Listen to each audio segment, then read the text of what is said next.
L'Afrique en marché à conquérir.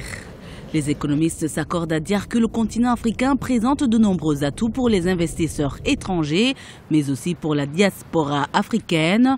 Avec un taux de croissance structurelle de 5% en moyenne, l'Afrique renferme plusieurs secteurs clés qui pourraient intéresser les investisseurs. Il s'agit notamment des secteurs de l'agriculture, des infrastructures, de la communication, de la santé, de l'agro-industrie ou encore des énergies. Mais pour relever les défis de l'émergence en 2035 que plusieurs chefs d'État africains se sont fixés, l'investissement dans le savoir et le savoir-faire s'impose comme une urgence.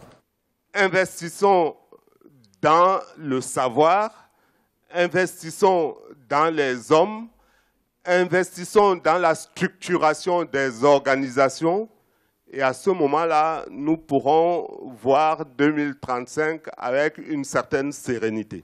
Parmi les nouveaux métiers et les nouvelles opportunités que présente l'Afrique, il y a aussi les assurances et les banques.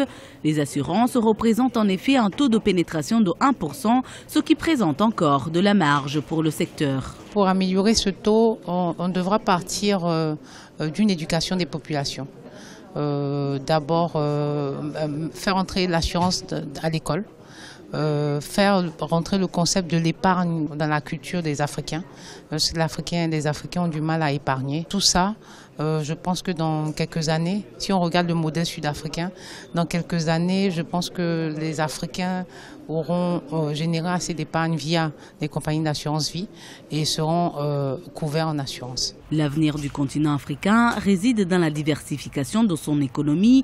L'Afrique est pour l'instant assez outillée pour se développer grâce à sa croissance économique et démographique.